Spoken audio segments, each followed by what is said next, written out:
Muy buenos días, vamos a iniciar la sesión del día de hoy. Vamos a ver el primer tema que ya se encuentra en la plataforma. Quiero pedirles a todos encarecidamente que para ingresar a las sesiones de Meet lo hagan utilizando su cuenta institucional, porque en algún momento no voy a poder admitir a todos los que están entrando con la cuenta de Gmail porque voy a estar explicando el tema. Entonces, probablemente muchos de ustedes se perjudiquen. Además, recuerden que Gmail les permite administrar todas las cuentas relacionadas. Tranquilamente pueden asociar su cuenta de la FCPN en su móvil y pueden acceder también desde el móvil sin ningún problema. Simplemente les pido que, por favor, vayan ingresando con la cuenta institucional a partir de la siguiente clase. Pues bien, me pregunta Albert. Albert, dime. Albert, estabas probando la manito. Dime, Albert. Recuerden también, no hay problema los que han ingresado, Albert, no estaba hablando por ti. Es raro que les haya pedido a todos, cuando ingresen con la cuenta institucional, no debería pedirles. De todas maneras, voy a revisar eso, Albert. Muchas gracias por la observación. Ya, parece que todos hemos tenido el mismo problema. Me van a permitir verificar eso. En mi caso, Licen, muy buenos días. Ah, Ingresó normal con la cuenta facultativa. Hay que actualizarlo. ya, ya, debe ser algún problema. A ver, vamos a verificar de todas maneras. Muchas gracias, Karim. Bueno, entonces iniciaremos la sesión. Estamos hablando del primer tema, que es la introducción y marco conceptual. Seguramente ustedes ya han leído el documento que se encuentra en el aula. Estamos hablando de niveles de problemas en la transmisión de la información. Vamos a hablar un poquito de la teoría de la información. Vamos a hablar de la información y sus fuentes y vamos a hablar de la codificación de la información. ¿Cuáles serán los niveles de problemas en la transmisión de la información? Cuando hablamos de los problemas que existen, tenemos que pensar que tenemos en un punto origen alguien que quiere comunicarse con alguien en otra parte del planeta, que es el punto destino. Entonces, el objetivo de cualquier sistema de comunicación es transmitir de manera eficiente la información desde un punto que se denomina origen, donde ustedes pueden observar el origen, desde un punto que nosotros denominamos origen hasta otro punto que nosotros denominamos destino. ¿Qué queremos enviar? Información. Información es lo que nosotros vamos a enviar. Ahora bien, para lograr que esto se realice de manera eficiente, nosotros podemos utilizar teorías relacionadas a las señales, las señales que nosotros vamos a enviar del origen al destino. Estas señales pueden ser señales analógicas, señales digitales, señales que se transmiten utilizando algún tipo de tecnología en particular. Entonces, otra característica son los circuitos y sistemas electrónicos que soportan el envío de esa información de un punto origen en algún lugar del planeta a un punto destino en algún otro lugar del planeta. Si ustedes recuerdan esos circuitos y sistemas electrónicos, cuando se habla de redes, probablemente tenga que ver con cableado coaxial, cableado UTP, cableado de fibra óptica o la conexión inalámbrica, ¿no? que existe. Pero también nosotros tenemos que considerar la teoría de la información. Es muy importante para trabajar para indicar que de manera eficiente nosotros vamos a pasar información, vamos a transmitir información, vamos a enviar información de un punto origen a un punto destino. La teoría de la información en ese sentido va a resolver problemas como ¿cuál es el contenido real de la información de un mensaje? Cuando nosotros enviamos un mensaje, como en este momento a través de esta videoconferencia, de este webinar, ¿cuál será el contenido real de la información? La teoría de la información es la que nos va a permitir determinar ese contenido. Entre varias formas de expresar un mensaje, porque podemos enviar mensajes de diferente manera, una de ellas es esta diapositiva, este mensaje escrito. La segunda es la que yo estoy enviando a través del mensaje hablado. Si yo tuviera una cámara, estaríamos hablando de una tercera forma de enviar el mismo mensaje. Habría que determinar cuál es la óptima.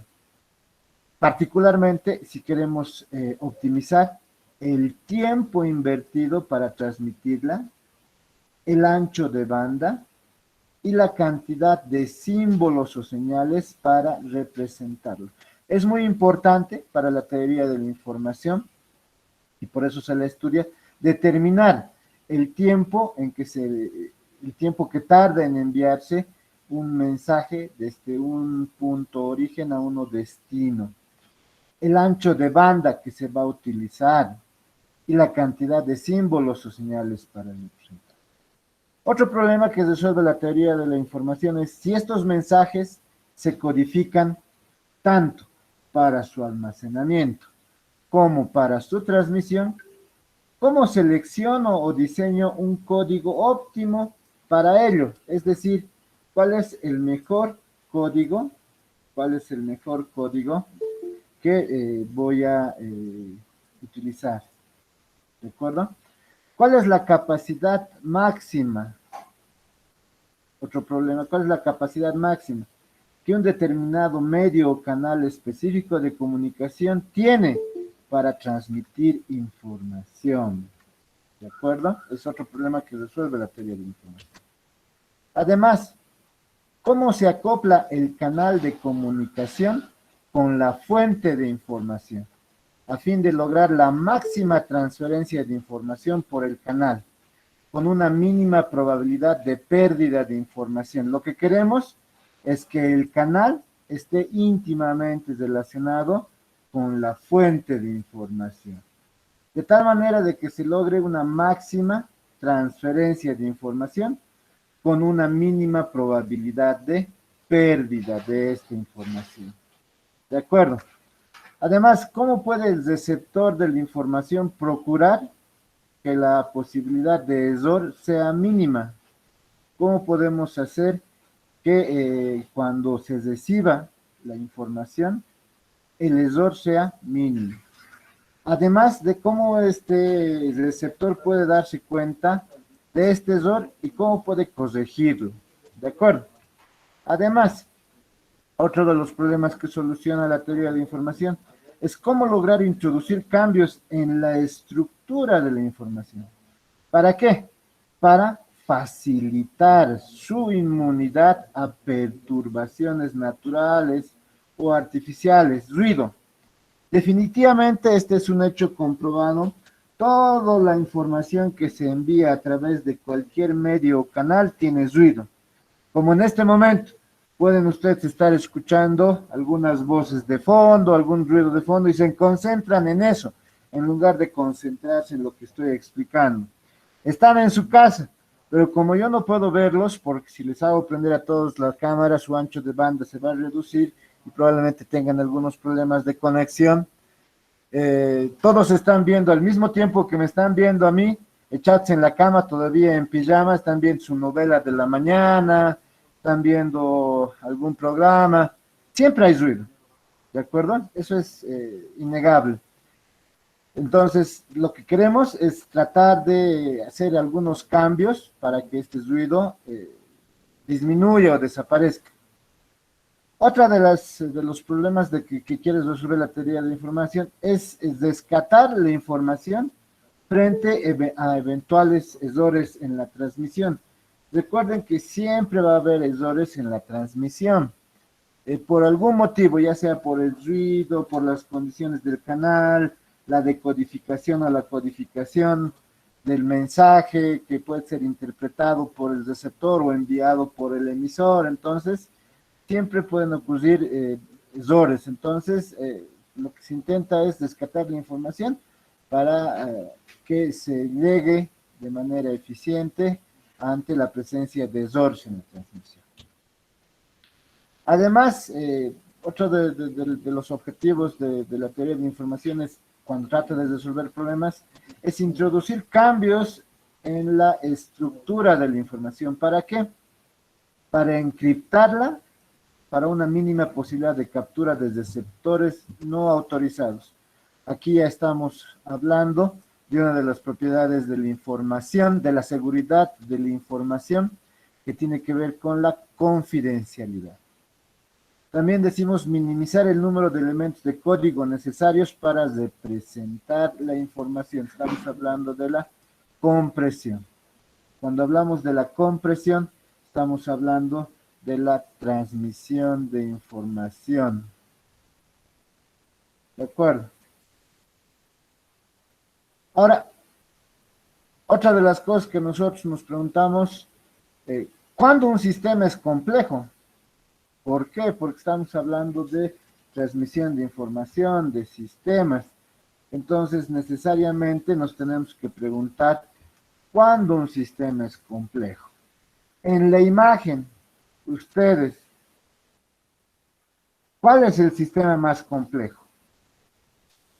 Les voy a dar 30 segundos para que ustedes piensen cuál es el sistema más complejo.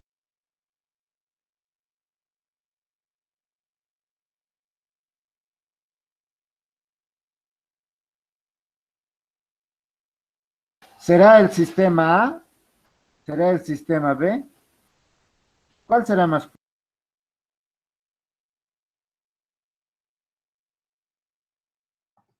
El sistema B. Licenciado, en mi caso yo diría el sistema B. ¿O cuál? AA. A. Sí. Yo diría el B. Ok. Algunos B, algunos A. A. De acuerdo. Entonces, ¿cuál es el más complejo? Esto, Albert dice, Brian, no hay ningún sistema C, mendigo Brian, ya te tenemos su chat, se graba todo lo que mandan, así que sé quién eres, sé dónde vives. Luis B, Natalia, Juan Carlos A, ya, ok. Si nos ponemos a pensar,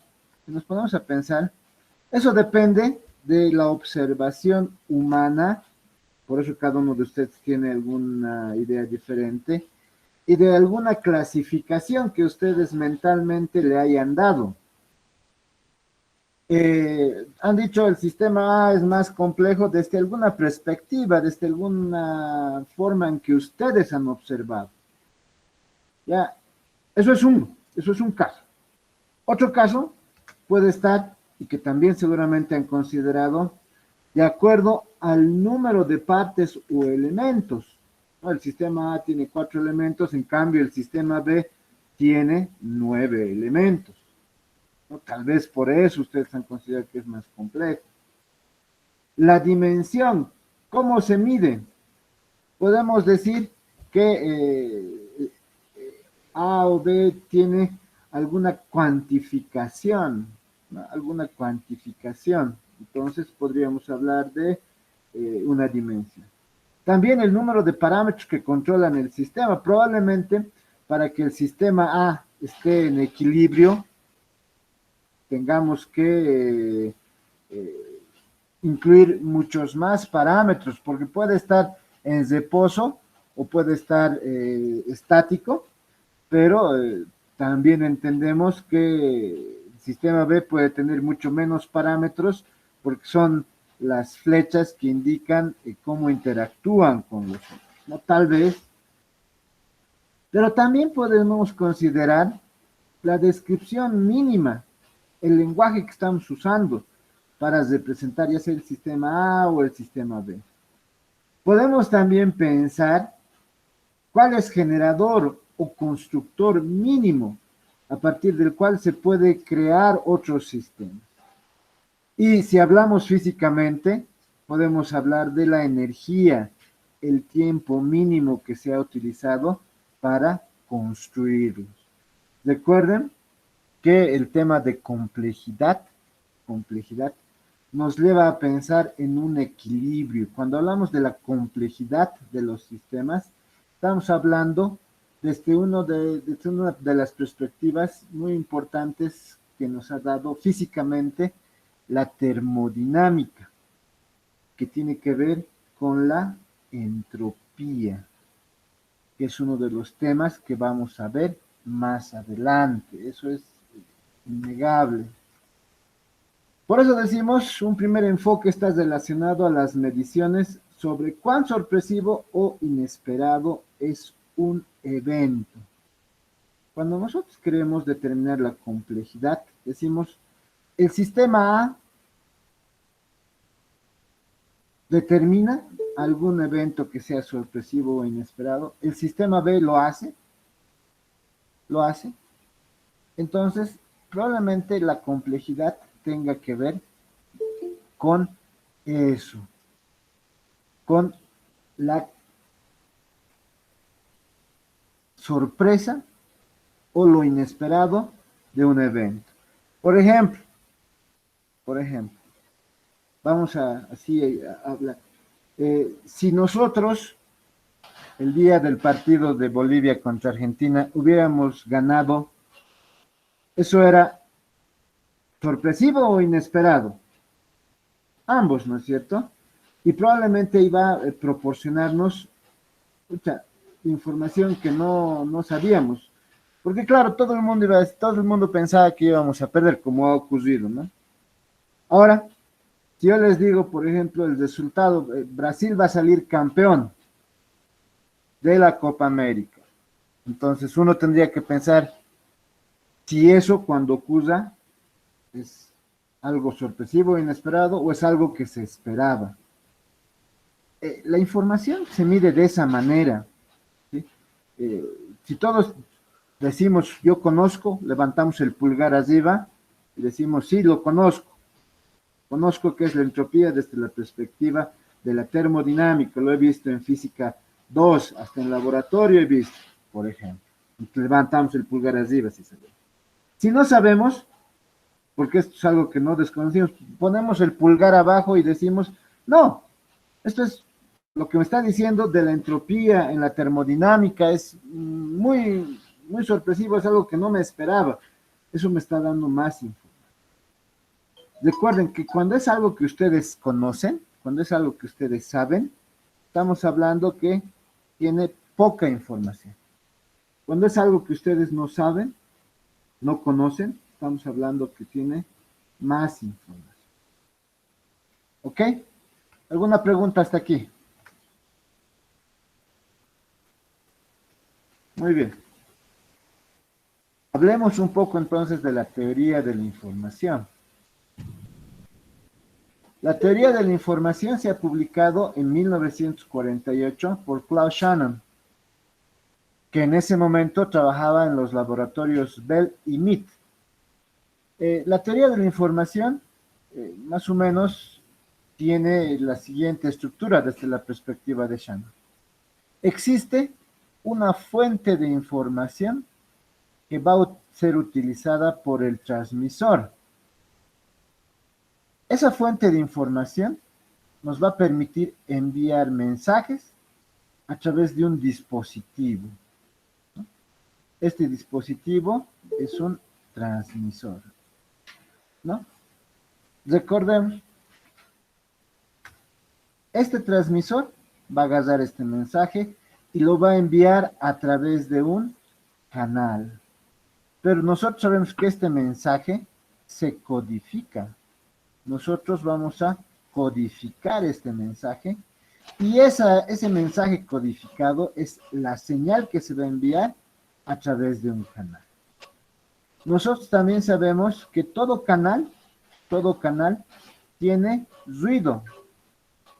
Este ruido es el que va, de alguna manera, evitar la transmisión eficiente de la información a través de ese canal. Esa señal, esa información codificada, llega al receptor. Este receptor lo que hace es decodificar este mensaje, va a decodificar el mensaje. Decodifica el mensaje para que éste llegue a su destinatario.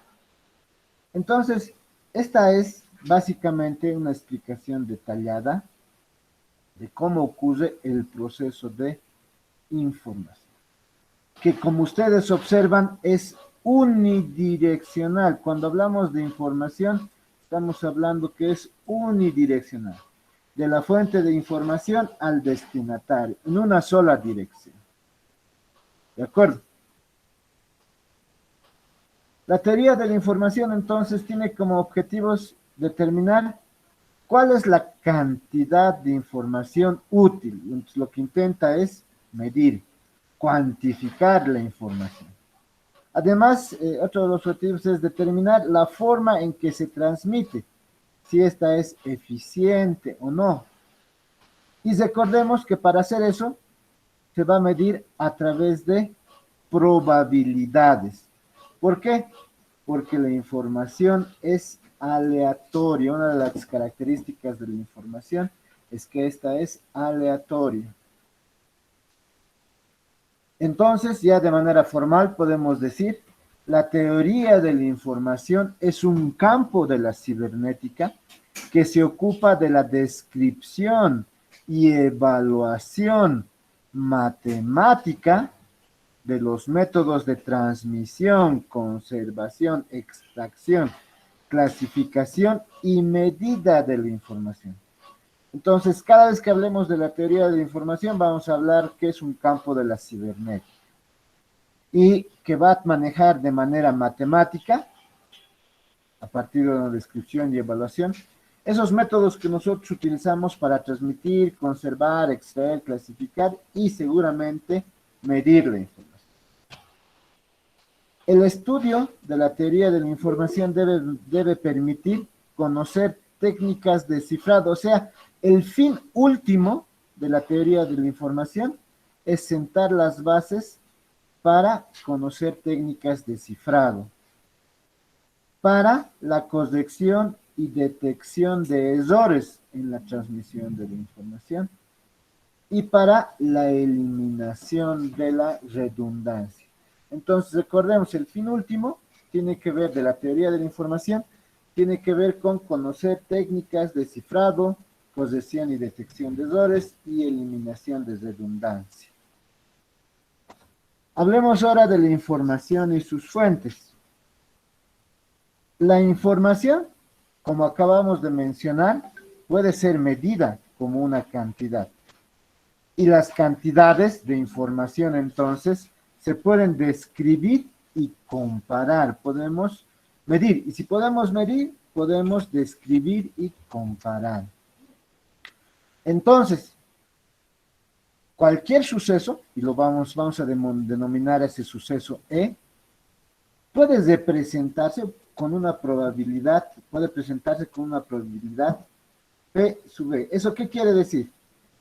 Que algo que ocurra, por ejemplo, que Brasil gane la Copa América, Uruguay gane la Copa América o cualquier otro equipo gane la Copa América, puede presentarse con una probabilidad de que ocurra eso.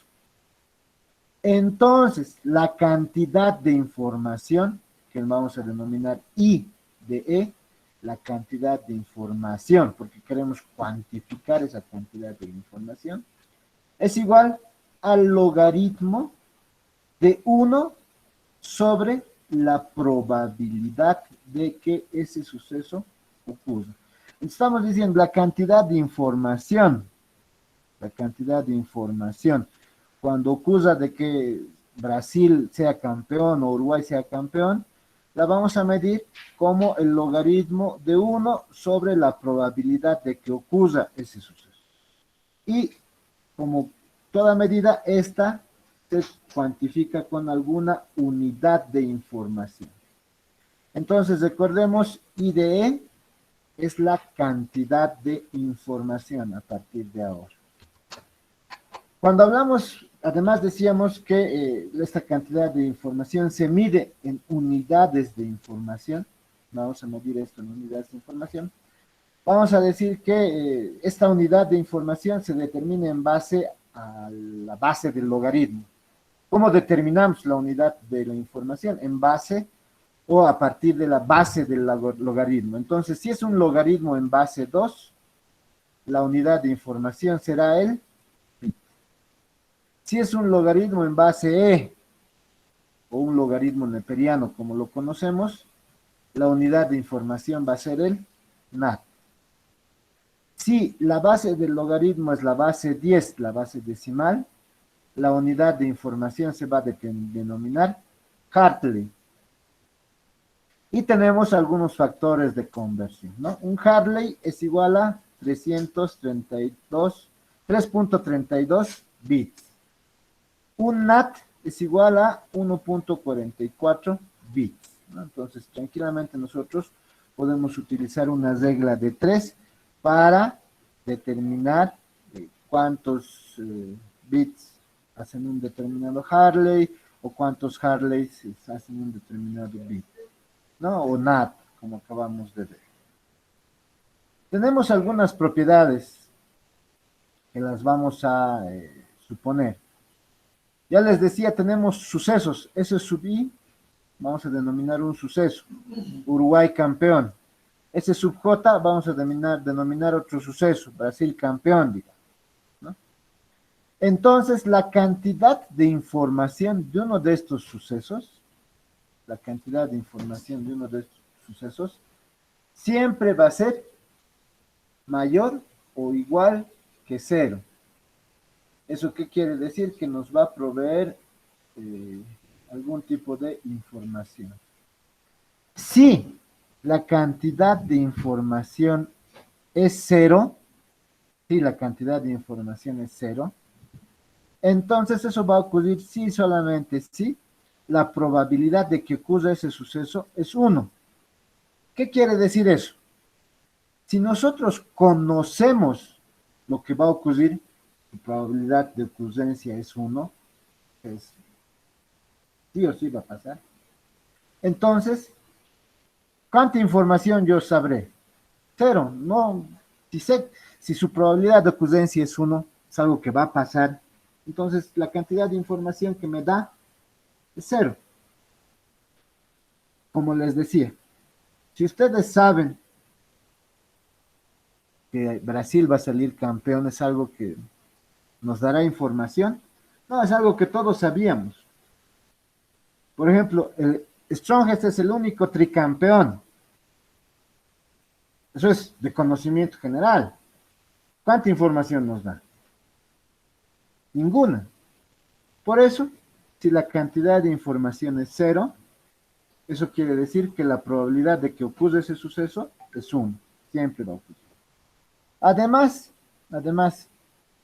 la cantidad de información de un suceso S sub I es menor que la cantidad de un suceso S sub J si la probabilidad de que ocurra I es mayor que la probabilidad de que ocurra J.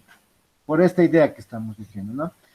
Si la probabilidad de que ocurra algo me va a traer menos información. La probabilidad de que ocurra algo siempre me da menos información.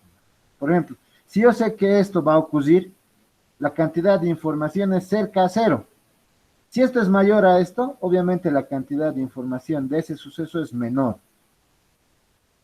Otra propiedad, si yo tengo la cantidad de información de dos sucesos, esto es igual a la cantidad de información del suceso I más la cantidad de información del suceso. Esas son algunas de las propiedades de la cantidad de información. ¿Alguna pregunta?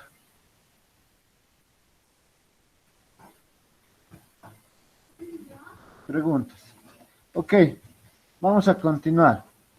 Ahora, una fuente de información es un elemento que entrega una señal, y una señal es una función de una o más variables que contiene información acerca de la naturaleza o comportamiento de algún fenómeno. Entonces, nosotros estamos hablando de que esta fuente de información va a entregar, va a emitir una señal, y esa está en función de ciertas variables que van a contener información y que va a determinar la naturaleza o comportamiento de algún fenómeno. Según el tipo de variable independiente, las fuentes se pueden clasificar cuando hablamos del tiempo. Fuentes de tiempo continuo, la función está definida por cualquier valor de la variable independiente. Fuentes de tiempo discreto, la función solo está definida por un conjunto contable de instantes de tiempo. Entonces, más o menos cuando nosotros hablamos, estamos hablando de una función que tiene variables independientes y una variable dependiente. Si x, que es la variable independiente, tiene un valor continuo, estamos hablando de valores de tipos de A.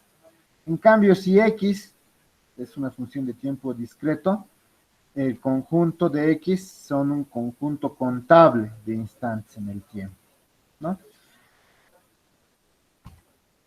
Ahora, según el rango de valores que cubren estas señales, las fuentes se pueden clasificar en fuentes de continuas o de amplitud continua. El valor de la función va a tomar un rango continuo de valores. Fuentes discretas o de amplitud discreta. El valor de la función solo toma un conjunto finito de valores. Estos valores se denominan símbolos, y el conjunto de todos los símbolos se denomina alfabeto. ¿De acuerdo?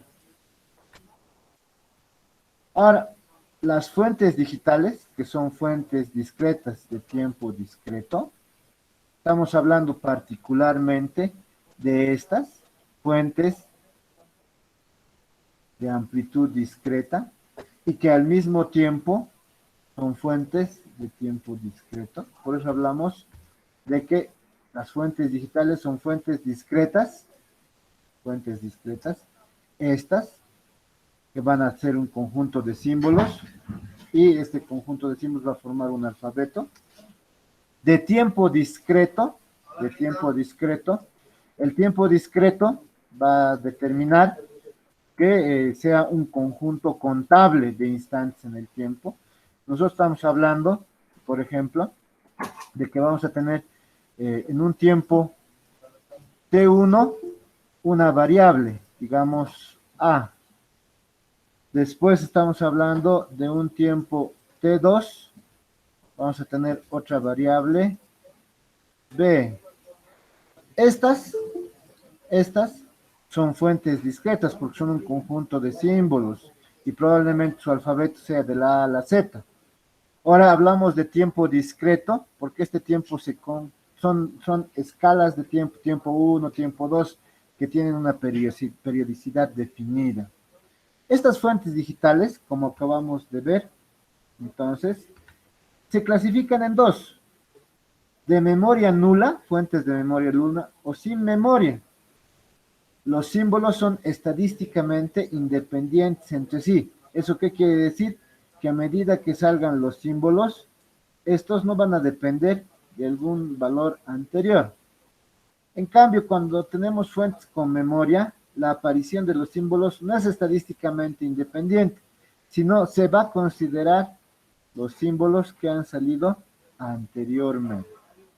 Entonces, las fuentes digitales o las fuentes discretas de tiempo discreto van a ser de memoria nula o sin memoria, cuando estos símbolos son estadísticamente independientes, o fuentes con memoria, cuando la aparición de los símbolos no es estadísticamente independiente y depende de los valores que hayan aparecido anteriormente.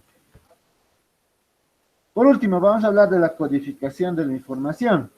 La información, particularmente que a nosotros nos interesa, es la información binaria. Eh, por eso cada vez que nosotros hablamos, por ejemplo, de un dígito decimal, nosotros tenemos que representarlo de manera binaria. Entonces ustedes a la izquierda observan la representación digital y a la derecha la representación binaria. Decimos entonces, estos dígitos decimales son los símbolos del mensaje y esta representación binaria son las palabras código que nosotros vamos a utilizar para enviar estos símbolos. Por ejemplo, si nosotros tenemos una fuente, ¿no?, que va a manejar símbolos, esta fuente nos va a ir botando símbolos. 0, después de un tiempo 1, otra vez 1, 2, 3. Cuando nosotros transmitimos estos símbolos, lo que vamos a transmitir son palabras código. El 0, ¿cómo se representa? Con 4 bits de esta forma. El 3, ¿cómo se representa?